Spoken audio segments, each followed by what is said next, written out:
नमस्कार दोस्तों, स्वागत है आप सभी का फिर से एक बार हमारे इस YouTube चैनल पर। दोस्तों, भगवान श्री कृष्ण के मुताबिक इस धरातल पर जिस जिस जीवात्मा ने जन्म लिया है उसकी मृत्यु भी निश्चित है। यह प्रकृति का एक अटल और सत्य नियम है जिसे नकारा नहीं जा सकता। जन्म और मृत्यु पहले से निर्धारित होती है। जब समय आता है तो व्यक्ति की मृत्यु हो जाती है। मृत्यु आने पर व्यक्ति को अपना शरीर छोड़ना ही पड़ता है। भगवान श्री कृष्ण के मुताबिक मृत्यु को याद करते हुए हर व्यक्ति को समझना चाहिए कि इस संसार में उसका अपना कुछ भी नहीं है। उसकी जीवात्मा अमर है, उसका कभी भी अंत नहीं होता। जीवात्मा अपने कर्मों के आधार पर बार बार अलग अलग योनि में जन्म लेती है। शास्त्र के मुताबिक मनुष्य का शरीर उसका अपना नहीं है, कुछ ही समय के लिए ईश्वर के द्वारा उसे प्राप्त है और जब समय पूरा हो जाएगा तब उसका शरीर पंचतत्व में विलीन हो जाएगा। यह बिल्कुल सत्य है। इस सत्यता को जानते हुए भी मनुष्य इस संसार रूपी मोह में इतना जकड़ जाता है कि उसे अपना आगे का रास्ता नजर नहीं आता, जिसकी वजह से वह इसी धरातल पर ही दिन रात एक करके मेहनत करता है और एक दिन सबको छोड़ करके चला जाता है। और भौतिक वस्तुओं का इतना मोह होता है कि मृत्यु के पश्चात भी उसका मोह नहीं छूटता। भगवान श्री कृष्ण के मुताबिक जब तक मनुष्य संपूर्ण भौतिक वस्तुओं का त्याग करके ईश्वर में अपने आप को समाहित न कर ले तब तक उस जीवात्मा को अलग अलग योगी में जन्म लेकर के अपने कर्मों का फल भोगना पड़ता है। जिस दिन आपको परमात्मा की प्राप्ति हो जाएगी उसके पश्चात आप इस कर्म बंधन से छूट करके शाश्वत स्थान परमधाम चले जाएंगे।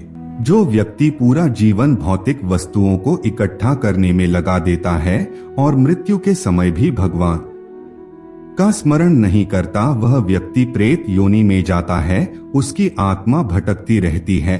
मृत्यु के उपरांत व्यक्ति के लिए गरुड़ पुराण के मुताबिक कई संस्कार किए जाते हैं।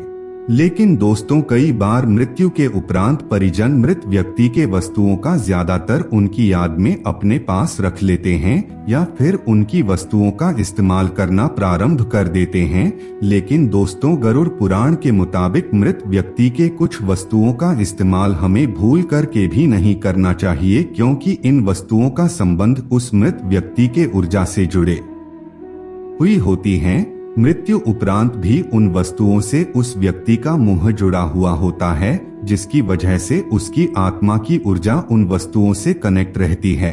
अगर मृत व्यक्ति के उन वस्तुओं का इस्तेमाल कोई अन्य व्यक्ति करता है तो इससे उसके जीवन में कई प्रकार की समस्याएं उत्पन्न होने लगती है।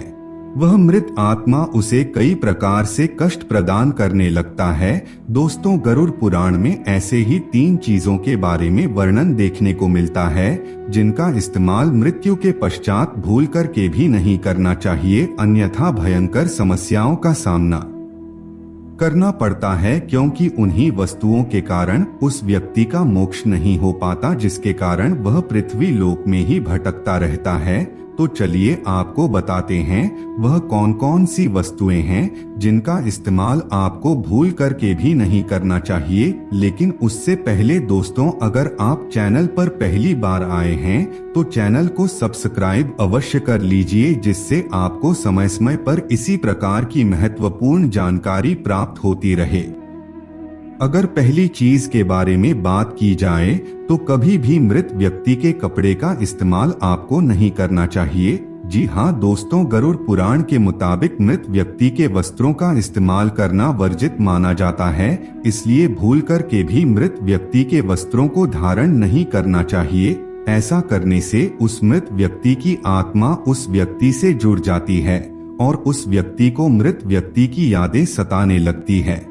अगर कोई व्यक्ति मृत व्यक्ति के कपड़े को पहनता है या फिर उसके कपड़ों का इस्तेमाल करता है तो मृत व्यक्ति की आत्मा उसे मानसिक और शारीरिक रूप से इतना कमजोर बना देती है कि वह जीवन भर हताश रहता है।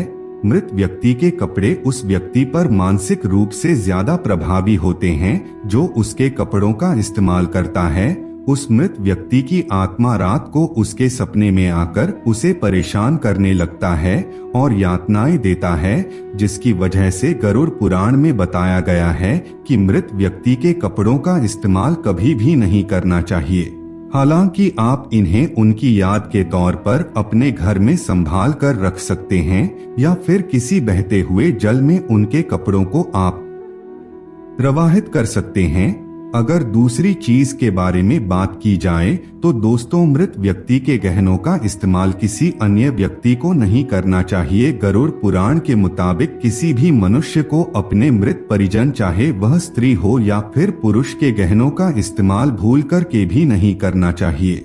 आपको बता दें, स्त्रियों को अपने आभूषणों और गहनों से बहुत ही ज्यादा लगाव होता है, जिसकी वजह से मृत्यु उपरांत भी उनका लगाव इन वस्तुओं से कम नहीं होता, जिसकी वजह से गरुड़ पुराण में बताया गया है कि मृत स्त्री के गहने और आभूषणों का इस्तेमाल भूल कर के भी नहीं करना चाहिए, अन्यथा उसकी भटकती हुई आत्मा उसको सताने लगती है जो उसके गहनों का इस्तेमाल करता है। ज्यादातर देखने को मिलता है कि मृत महिला के गहने और आभूषणों को घर के अन्य सदस्य इस्तेमाल करने लगते हैं, लेकिन ऐसा बिल्कुल भी नहीं करना चाहिए। इससे उस मृत आत्मा की ऊर्जा उससे जुड़ जाती है, जिससे अनेक प्रकार की यातनाएं उसे अपने जीवन में मिलती रहती है। आप चाहें तो इन बहनों को उनकी याद में संभाल करके रख सकते हैं अथवा इन गहनों को गला करके नया बनाकर इस्तेमाल कर सकते हैं, लेकिन उसी अवस्था में भूल करके भी इस्तेमाल नहीं करना चाहिए। दोस्तों, अगर तीसरी चीज के बारे में बात की जाए तो मृत व्यक्ति की घड़ी का इस्तेमाल कभी भी नहीं करना चाहिए। हालांकि इसके बारे में गरुड़ पुराण में स्पष्ट रूप से नहीं बताया गया है, लेकिन ज्योतिष शास्त्र के मुताबिक अगर आप मृत व्यक्ति के घड़ी को धारण करते हैं तो आपके जीवन में उसका प्रभाव उतर जाता है, क्योंकि वह घड़ी उस व्यक्ति के जीवन का अहम हिस्सा थी, जिसकी वजह से उस व्यक्ति का लगाव भी अपने घड़ी से होता है। इसलिए कभी भी मृत व्यक्ति के घड़ी का इस्तेमाल भी नहीं करना चाहिए। तो दोस्तों, हमने आपको मृत व्यक्ति के उन 3 चीजों के बारे में बताया है जिन्हें आपको भूल करके भी इस्तेमाल नहीं करना चाहिए। आपको वीडियो कैसी लगी कमेंट करके अवश्य बताइए। तो दोस्तों, आज के लिए बस इतना ही। हमें उम्मीद है जानकारी आपको पसंद आई होगी। फिर मिलते हैं एक नए और ताजा एपिसोड में। तब तक के लिए नमस्कार।